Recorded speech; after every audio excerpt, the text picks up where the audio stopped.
Test. Hello guys. What's up? It's time to get a little bit more sentimental. So as I have promised, I'd like to share several thoughts regarding my key moments I think I've had in Sydney, Australia. So as you may have probably well known, I failed to finish my bachelor degree. I got kicked out from the University of Sydney. So if you ask me what I imagine I will be doing to make a living right after I got kicked out from uni, well, at first when I received their notice of the final decision they made, I got really upset, and they also recommended me to see a psychologist or a counselor to get some reassurances,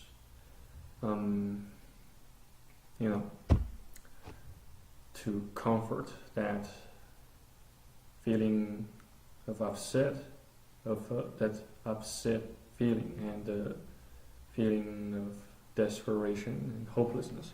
So yeah, they well, it sounds really funny that they recommended me to see someone in order to just to make me feel better.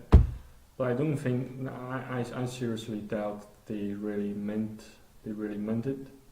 They really it's just a standardized sort of procedure to conclude their judgment on me. Yeah, that's what I thought. That can be one of the key moments I think I've had in Sydney, Australia, and I'm not sure if I actually took the best of it, or make the most of it.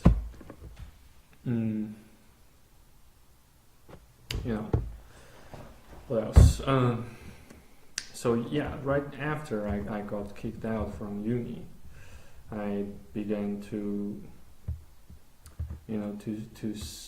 seek new goals, new hope, new objective, and I began to reconsider why I set sail to Australia, why I made my way to Australia. I keep asking myself those fundamental questions, and somehow eventually I saw something from eBay. I browsed some second-hand laptop computers on eBay. I made some purchases of some second-hand laptop computers on eBay, such as Fujitsu and ThinkPad. Then I happened to miss the delivery multiple times, and later I went to them. I approached them in person and picked those items up, and I saw their small but somewhat marvelous warehouse where they piled up their laptops, used IT equipment, servers, network switches, etc. Yeah, so then I began to notice some ideas of starting my own businesses. I use that as a leverage to source stocks, to pile up in my own room, and I sell those stuffs on Gumtree to make some small profit. So yeah, I believe that's one of the key moments I've had in Sydney, Australia. And what else? I also made my very first contacts, face-to-face interactions, face-to-face contacts with, that included eye contact with Japanese people. So I really had some real hand experiences practicing my spoken Japanese. I also got something that I never thought I would get my hands on before I came to Australia, which is, so I believe, is the people skills. I used to think I would just work in the lab as a scientist, as a biologist, or as an engineer, researcher of some sort. I didn't actually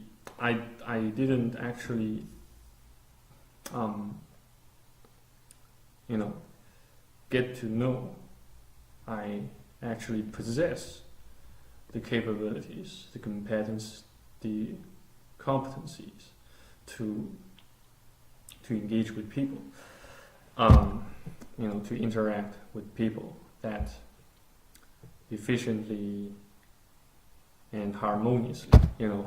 I used to always think that I usually piss people off, because I used to get quite slandered by the people around me, that I don't actually speak that well. I don't actually I don't actually, or I thought I didn't actually have the capability or the competency to deal with people, to have that sort of so-called people skills. But then I discovered that I actually have that skill. I don't have to put that shame, that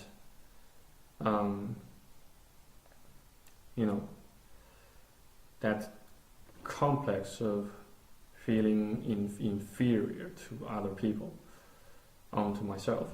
I don't actually have to feel disgraceful, shameful on that. So so never take people's word for it before you actually have the hands-on empirical evidence and experience to try that on your own. So I believe this principle also applies to what I'm trying to tell you here. So just don't take my word for it. Try it for yourself. See how people react to your actions. See how people react to the message, to the information you exchanged, you shared with them, before you make that judgment on yourself. What else? Key moments. So the second, to conclude, the second key moment I have had in Sydney, Australia, is to help me think rationally and critically.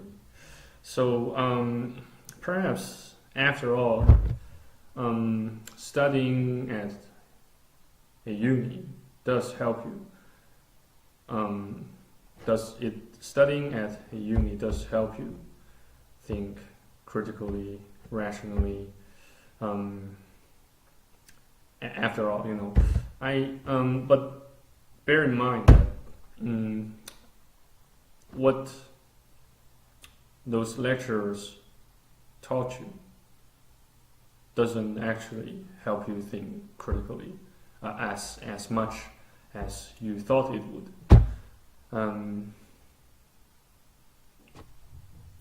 Yeah. What else? What are the other key moments I've had? Yeah. Visa. Yeah. The ideas behind various visa schemes, visa subclasses. So right after I received the refusal notices from the Department of Immigration and Border Protection, I began to question why they actually introduced that particular subclass of visa, and why they offered you that channel to apply for a particular sort of visa, a particular subclass of visa, such as the subclass 866, which is the permanent protection visa, and the other one, subclass 457, which enables you to stay in Australia as a temporary skilled worker to work for a particular employer. Yeah. So, and the student visa subclass, previously classified as subclass 573, higher education stream. Though now they call it subclass 500. So those visa conditions, those those internal procedures they conduct, really has got me into thinking, into considering lots of seemingly trivial items, trivial articles, So, for instance, when you apply for a subclass 457 visa, the Department of Immigration and Border Protection won't actually scrutinize the amount of wealth you possess.